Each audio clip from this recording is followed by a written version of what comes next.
السلام عليكم ورحمة الله وبركاته. ازيكم يا حبايبي؟ عاملين ايه؟ جايلكم النهارده بقى بفيديو كل الشعب المصري والعربي كله بيحبه. كلنا بنحب الجمبري طبعا. شايفين بقى شكله ولونه عامل ازاي؟ شايفين اصلا سفرة ما شاء الله تشرف. كملوا بقى معايا الفيديو للاخر عشان نشوف بقى عملنا الحاجات العظمة دي ازاي.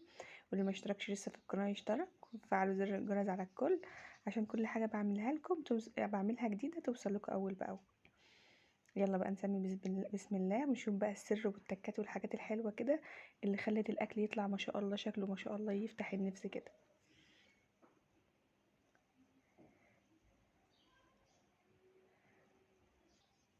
أول حاجة بقى زي ما انتم شايفين هبدأ لكم من أول خالص، من أول تنظيف الجمبري وتنظيف السمك وكل حاجة هعملها لكم خطوة بخطوة عشان لسه مبتدئ ومش عارف الحاجات دي ازاي بتتعمل ازاي، يعني ايه يبقى عنده السر كله اهو.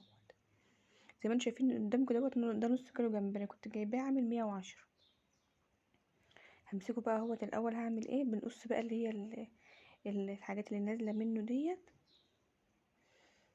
وهنجيب بقى خله كده او اي سكينه رفيع ونطلع بيه ايه بقى الكيس الرمل. الكيس الرمل دوت لازم يطلع. شفتوا هو حاجه خفيفه خالص بس انتوا لو سبتوه بيبقى بيقرقش كده وانتوا بتاكلوه. زي ما انتوا شايفين اهوت. انا ما بشيلش الراس ولا بشيل الديل، انا بحب الجمبريه تبقى كده ايه، بحالها بخيرها كده. انا هعمل الجمبري النهارده شوربه جمبري، منها شوربة نشربها جنب الرز والسمك، ومنه الجمبري يبقى كده ايه، تحسيه كده طازة وفريش كده وطعمه يبقى حلو. ما انتوا شايفين اهو. حاولت تطلعيه مثلا من عند الراس ما طلعش، قومي جايه مثلا جايبه الخله او سن السكينه دوت وتطلعيه من الاخر خالص، سهل خالص بس اهم حاجه يطلع معاكي اهو. هو ده الكيس الرملي. ممكن لو انت اصلا مش عايزه مش هتعرفي تعمليه خالص، ممكن الراجل اللي انت بتجيبي منه السمك قول له ممكن تشيلي منه الكيس الرملي، هيشيلهولك على طول. زي ما انتوا شايفين السمك الموجود ده كمان سمك مكرونه. انا هوريهولكوا دلوقتي. كنت انا خلاص بقى اهو مسكت الجمبري كله، شلت منه الكيس الرملي ونضفته وشلت منه اللي هي الرجول بتاعته ديت، حطيته في شويه ميه وليمون بس، مش هحط له ملح. وتسيبيه كده بقى ايه مع نفسه كده ايه، يطلع بقى الزفره والحاجات الوحشه اللي فيه. انتوا شايفين دوت كيلو سمك مكرونه كان عامل كام؟ عامل 70 جنيه. انا جوزي اداني 200 جنيه، قال لي انا في واحد صاحبي هيجي يتغدى معايا النهارده، عايزك تظبط لنا سفره كده. طب اعمل ايه؟ هو كان عايز سمك. قلت بس كده. قلت له طب حاضر. انا بقى هعمل تحدي مع نفسي وهعمل احلى سفره سمك وجمبري هتفتح النفس وباقل لي كمان من 200 جنيه. انتوا شايفين اهوت. انا بقى حطيته في ميه، انا هو بيبقى جاي متلج. حطي بس في ميه حوالي نص ساعه كده، ميه بس لغايه ما يفك منك، وابداي نضفيه. شيلوا منه الزوايد كده. اللي ما بيعرفش ينضف السمك، الراجل اللي انت بتجيبي منه سمك قول معلش لو سمحت نضفهولي.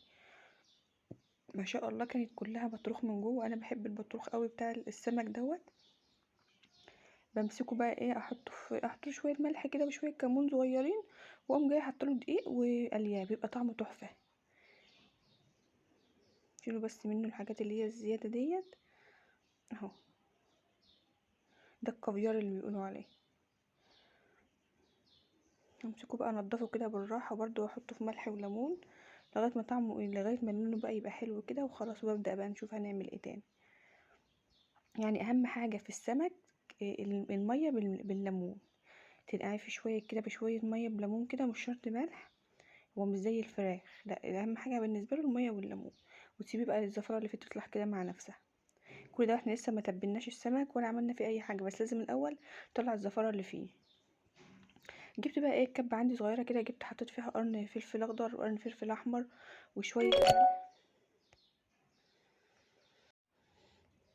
زي ما انا قلت لكم قرن فلفل اخضر وقرن فلفل احمر وشويه ملح وشويه توم وتوابل السمك بس كده. وحطيتها في الكبه وضربتهم، وحطيت بقى ايه، حطيتهم بقى في طبق كده، وهبدا بقى اتبل السمك اللي عندي كله بيه.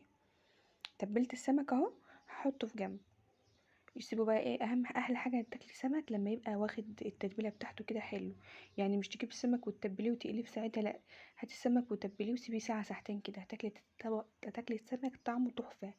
التتبيله دايبه فيه طعمه يبقى حلو قوي. نخش بقى نعمل ايه، نعمل الشوربه. شوربه الجمبري هتبقى عامله ازاي؟ جبت بصلايه فرمتها، حطيت نص، لا هي بصلتين، حطيت بصلايه في حله وبصلايه تانية في حله. طب هنعمل الرز والجمبري في نفس الوقت. زي ما انتوا عارفين انا بحب ايه، انجز في في الانجاز كده يعني، مش هقعد بقى اعمل شويه هنا وشويه هنا، لا كله مع بعض. هعمل رز الصياديه، وهعمل شوربه الجمبري اهو. زي ما انتوا عارفين بقى شوربه الجمبري اهوت. حطيت البصلايه، اول ما دبلت معايا هجيب جزرايه وابشرها. الجزرة دي بتفرق جدا في طعم شوربة الجمبري، هتخليكي تاكلي شوية، تشربي شوية شوربة جمبري كده، لا عظمة. طعمها حلو وفيها وفيها طعم الجمبري، ما فيهاش ريحة زفارة، حلو قوي. الدقة بقى مننا دقة اهم، جايه حاطة معلقة هنا ومعلقة هنا. زي ما انتوا شايفين الدقة دي كان عليها توم وعليها فلفل احمر، فلفل اخضر، وتوابل السمك وشوية ملح. يعني تتبيلة ما شاء الله مية مية. كان عندي قرن فلفل حامي، قمت جايه مقطعاه وسايباه برضو ايه، ياخد تشويحة كده على العين التانية. قمت جايه خلاص بقى ايه، جبت طماطمايه اهي. دي خلاص كنا احنا نعتبر كده اصلا خلصنا شوربه الجمبري. ازاي؟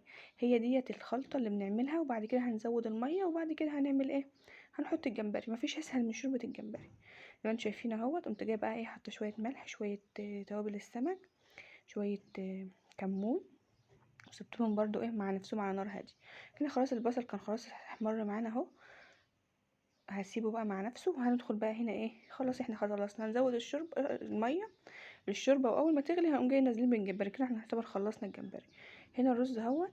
اول ما لونه احمر، ما تخافيش لما انت البصلايه تحمر معاكي قوي كده، الرز ولا هيمرر ولا اي حاجه، ده بالعكس يبقى طعمه جميل قوي. بس كده هنحط شويه الملح عليه وهنغطيه. هتشوفوا الرز اصلا دلوقتي طالع عامل ازاي، تحفه. هنا كانت الميه غليت معانا اهي بالخليط اللي احنا عملناه للجمبري. هنحط الجمبري وشكرا على كده. بس اسهل طريقه لشوربه الجمبري الطريقه دي، واحلى طريقه واحلى طعم. هتشربي وتاكلي جمبري طعمه تحفه بالطريقه دي. شوفي عامل ازاي، مش هيكمل اصلا ربع ساعه يعني يغلي على النار وهيكون استوى. عارفين الجمبري اصلا ما بياخدش حاجه في السوا. بس اهم حاجه الخليط اللي احنا عملناه الاول دوت، ده اللي هيخلي طعم الجمبري وطعم الشوربه حلو قوي. احنا خادمينه بقى، حاطين له توم وبصل اخضر وبصل، فلفل اخضر، فلفل احمر، مظبطينه. شايفين الرز بقى خلاص هو كان قرب يتشمع، يعني قرب خلاص يستوي. هديت عليه النار وسبته مع نفسه. اخر حاجه قالتها، زي ما انا قلت لكم، اخر حاجه بس هقليها هي السمك، عشان السمك يبقى لسه سخن بقى كده. انتوا شايفين هو خد التتبيله ما شاء الله حلوه قوي. حطيت بقى الزيت، خليته يسخن، وتجي حاطاه في دقيق، وتحطوا على الدقيق شويه نشا وشويه بهارات سمك كده صغيرين. كل بقى سمك مقرمش من بره وطعمه تحفه، ومن جوه مستوي والتتبيله فيه باينه فيه. لا لا لا صراحه انا جوعت. السمك دوت انا بحبه قوي، سمك المكرونه دوت، لانه سمك يعني ولا سمك مزارع ولا اي حاجه، لا بيبقى طعمه حلو كمان ومفيهوش بقى اي لعب، لا ده سمك بحر يعني. بس هقلبه بقى كده ونعتبر اصلا خلصنا الاكله بتاعتنا.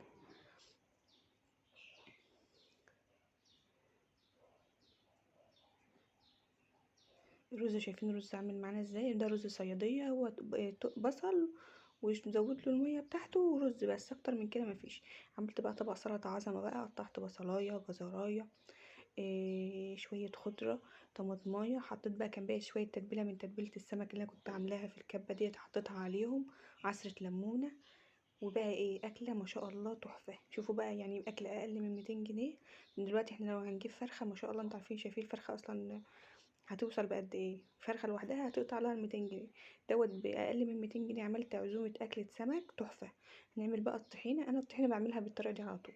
احط معلقتين الطحينه واحط عليهم شويه ميه فتره خالص، واقوم جايه مقلباهم. اول ما يتجانسوا مع بعض اقوم جايه نازله بالدقيق. بس كده. لا بقى هننزل بقى ايه بشويه خل صغيرين، معلقه زيت، شويه ملح.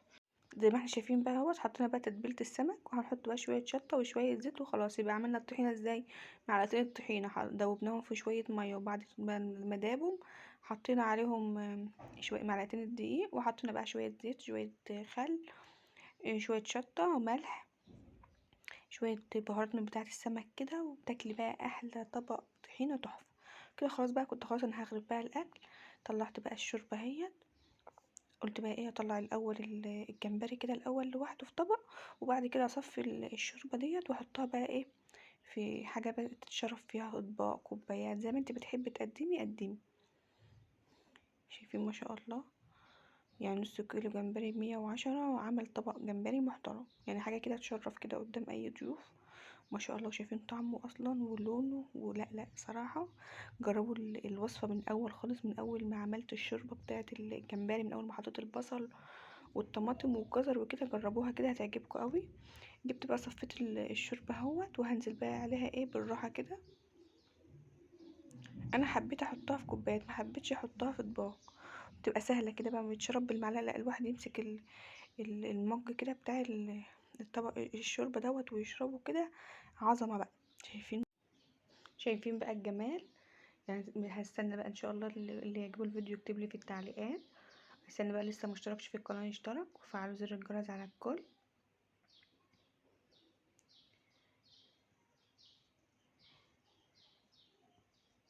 واللي جرب الوصفه يكتب لي في التعليقات انا جربت الوصفه وهتطلع، بس ان شاء الله انا واثقه انها هتطلع كويسه. اعملوها بس بكل التكات اللي انا عاملاها. صراحه بجد هتعمليها، هتبقى هي دي الطريقه الرسميه عندك في على طول في اي اكله تعمليها. احنا كده بقى خلاص عرفنا الاكل وخلاص كده. شايفين بقى، انا قلت بقى اوريكم الرز ما شاء الله عامل ازاي، والطحينه والشوربه والجمبري. صراحه اكله صراحه تفتح النفس. وتغيير تغيير بقى عن اللحوم والمحشي والفراخ بقى والليله والدنيا ديت. لا لا لا، حاجه كده خفيفه والكل بيحبها. واكل صراحه ما شاء الله طعمها كان تحفه لا صراحه حاجه، انا صراحه كنت مبسوطه وانا عاملاها. بألف هنا وشفا اللي كان لي نصيب ياكل منه، وشويه بقى الجرجير، طبعا انتوا عارفين الجرجير الرسمي لاي سمك. ان شاء الله استناكم بقى ان شاء الله في فيديو جديد. والسلام عليكم ورحمه الله وبركاته.